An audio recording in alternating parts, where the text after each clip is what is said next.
అమెరికాలో మన భారతీయుడిని తల నరికి మరీ చంపేశాడు ఓ నరరూప రాక్షసుడు, అది కూడా భార్య బిడ్డ ముందు. ఈ మాట వింటేనే ఒళ్ళు గగుర్లు పడుస్తుంటే తలా మొండెం వేరు చేసి భార్య అలాగే కొడుకు ముందు చంపుతుంటే ఆ సంఘటన ఎలా ఉంటుందో ఒక్కసారి ఊహించుకోండి. అక్రమంగా అమెరికాలోకి చొరబడ్డ నేరస్తులతో ఆ దేశం ఇప్పుడు ప్రమాదకరంగా మారింది. మన భారతీయ సంతతికి చెందిన చంద్రమౌళి నాగమల్లయ్య హత్య ఇప్పుడు యావత్ ప్రపంచాన్ని షాక్ గురి చేసింది. చివరకు అమెరికా అధ్యక్షుడు డొనాల్డ్ ట్రంప్ కూడా నాగమల్లయ్య హత్య గురించి తెలుసుకుని షాక్ అయిపోయారు. కర్ణాటకకు చెందిన వారు ఈ నాగమల్లయ్య 25 ఏళ్ల క్రితం అమెరికాకి వెళ్లారు. మాస్టర్స్ చదువుకునేందుకు అమెరికా వెళ్లిన నాగమల్లయ్య అక్కడే సెటిల్ అయిపోయారు. ఇతనికి భార్య కొడుకు ఉన్నారు. భార్య పేరు నిషా, కొడుకు పేరు గౌరవ్. వయసు దాదాపుగా 18 ఏళ్లు.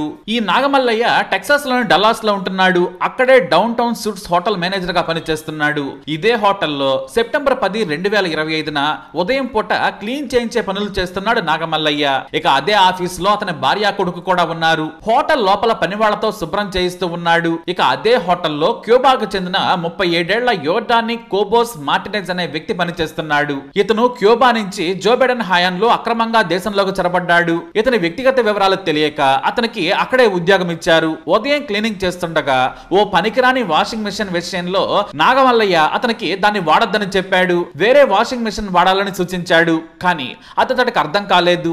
దీంతో అక్కడే పనిచేస్తున్న ఇతర సిబ్బందికి ట్రాన్స్లేట్ చేసి అర్థమయ్యేలా చెప్పమని చెప్పాడు. మరి అంతకు ముందు నుంచే నాగమల్లయ్య మీద కోపం ఉందేమో కానీ ఆ విషయాన్ని చాలా అవమానంగా భావించాడు కోబోస్. అంతే లోపలికెళ్లాడు. ఓ పెద్ద కత్తి తీసుకొచ్చాడు. నాగమల్లయ్య మీదకు దూసుకెళ్లిపోయాడు. అది చూసిన నాగమల్లయ్య ఒక్కసారిగా బెదిరిపోయాడు. కొడుకు భార్య ఉన్న రూమ్ వైపు పరిగెత్తుకుంటూ కాపాడమని అరుస్తూ వెళ్లిపోయాడు. అయినా కూడా కోబోస్ వదిలిపెట్టలేదు. ఆ పెద్ద కత్తిని ఊపుకుంటూ చంపుతానని బెదిరించాడు. దీంతో కొడుకు తన బేస్బాల్ బ్యాట్ తో ఆపే ప్రయత్నం చేసినా కూడా నెట్టేశాడు. 18 ఏళ్ల నాగమల్లయ్య కొడుకును గట్టిగా నెట్టేసి అతన్ని కూడా చంపుతానని బెదిరించాడు. అయినా కూడా భార్య కొడుకు నాగమల్లయ్యను కాపాడేందుకు ప్రయత్నించారు. అతన్ని గట్టిగా పట్టుకున్నా కూడా కత్తి తిప్పుతూ నెట్టేశాడు. ఇక నాగమల్లయ్య పరిగెత్తుకుంటూ పార్కింగ్ ఏరియాలో కింద పడ్డాడు. అంతే ఇక దొరికాడనుకుని కత్తితో మెడ మీద నరికేశాడు. అది చూస్తూ ఉన్న కొడుకు భార్య గట్టిగా అరిచారు. ఇతర హోటల్ సిబ్బంది పోలీసులకు సమాచారం ఇచ్చారు. కానీ ఉన్నాదిలా మారిన కోబోస్ తల తెగే వరకు పదే పదే నాగమల్లయ్యను నరికేశాడు.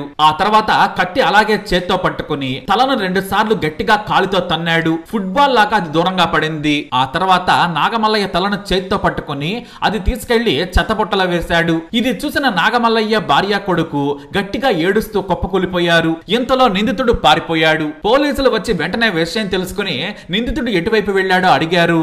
ఇక ఆ వైపున వెళ్లగా ఓ చోట నక్కాడి ఈ హంతకుడు. అరెస్ట్ చేశారు. కానీ ఈ ఘటన యావత్ అమెరికాను వణికించింది. దేశంలో అక్రమ వలసదారులతో ప్రమాదంలో వారి భద్రత పడిందనే వ్యాఖ్యలు వినిపించాయి. ఆ దేశ మీడియా సైతం ఈ హత్యపై ఆందోళన వ్యక్తం చేసింది. మరోవైపు భారత కాన్సులేట్ ఆ కుటుంబానికి అండగా ఉంటామని ప్రకటించింది. భారత సంతతికి చెందిన వారంతా కూడా నాగమల్లయ్య కుటుంబానికి అండగా నిలబడ్డారు. అంత్యక్రియలకు, నాగమల్లయ్య కొడుకు చదువుకు ఆర్థిక సాయం చేసేందుకు విరాళాలు సేకరించడం మొదలు పెట్టారు. సెప్టెంబర్ 13, 2025న నాగమల్లయ్య అంత్యక్రియలు పూర్తయ్యాయి. ఎంతో ఆశలతో వెళ్లి అక్కడే సెటిల్ అయిన నాగమల్లయ్య చివరకు ఒక హంతకుడి చేతిలో ప్రాణాలు కోల్పోయాడు. క్యూబా నుంచి కొన్నేళ్ల క్రితం అక్రమంగా కోబోస్ లో చొరబడ్డాడు. డల్లాస్ లోనే ఒకరిపై దాడితో పాటు దొంగతనం కేసులో అరెస్ట్ అయ్యాడు. ఏడాది పాటు జైల్లో ఉన్నాడు. ఆ తర్వాత డిపార్ట్మెంట్ ఆఫ్ హోమ్లాండ్ సెక్యూరిటీ అతన్ని అమెరికా నుంచి క్యూబాకు డిపోర్ట్ చేయాలని ప్రయత్నించింది.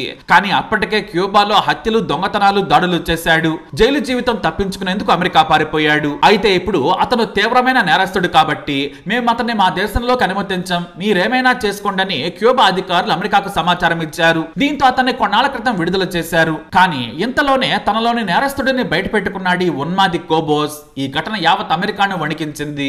అమెరికా అధ్యక్షుడు డొనాల్డ్ ట్రంప్ సైతం నాగమల్లయ్య హత్య తీరుపై దిగ్భ్రాంతి వ్యక్తం చేశారు. నాగమల్లయ్య దారుణ హత్య గురించి నాకు తెలిసింది. అతను డల్లాస్ లో మంచి గౌరవంగా బ్రతికే వ్యక్తి. ఇల్లీగల్ గా దేశంలోకి వచ్చిన ఓ ఉన్మాది దారుణంగా అతని భార్య కొడుకు ముందే హత్య చేశాడు. అతను ఒక ఏలియన్. ఇతను ఇంతకు ముందే చిన్నపిల్లలపై లైంగిక దాడి, దొంగతనం కేసులు అరెస్ట్ అయ్యాడు. ఇతను బైడెన్ కాలంలోనే జైలు నుంచి విడుదలయ్యాడు. మాజీ అధ్యక్షుడు జో బైడెన్ చేసిన పాపాల వల్ల ఇలాంటి రాక్షసులు పేటరేగిపోతున్నారు. ఈ క్యూబా దయ్యాన్ని కూడా ఆ దేశం తీసుకోలేదు. కనీసం వాళ్ళ జైల్లో కూడా ఉంచుకోమని చెప్పేసింది. నేను అధికారులను ఆదేశించాను. నాగమల్లయ్యను చంపిన అతనికి మరణశిక్ష విధించేలా చర్యలు తీసుకోవాలని కోరాను. మేకింగ్ అమెరికా సేఫ్ అగైన్ కు కట్టుబడి ఉన్నాం. అతనికి ఉరిశిక్ష పడేలా చేసి నాగమల్లయ్య కుటుంబానికి న్యాయం చేస్తామని ట్రంప్ ట్రూత్ సోషల్ లోని తన అకౌంట్ లో పోస్ట్ చేశాడు. నాగమల్లయ్య హత్య తర్వాత ఇల్లీగల్ గా పనిచేసే వారందరినీ ఆయా కంపెనీలు, సంస్థలు, హోటల్స్ సహా అందరినీ కూడా తొలగిస్తున్నాయి. ఇప్పటికే పోలీసులు అలాంటి వారికి పని కల్పించదని హెచ్చరికలు కూడా జారీ చేశారు. మరి నాగమల్లయ్య హత్యపై మీరేమంటారు? ఈ వీడియో అప్డేట్స్ కోసం మై ఛానల్ ఫాలో అవ్వండి, అలాగే తప్పకుండా సబ్స్క్రైబ్ చేసుకోండి.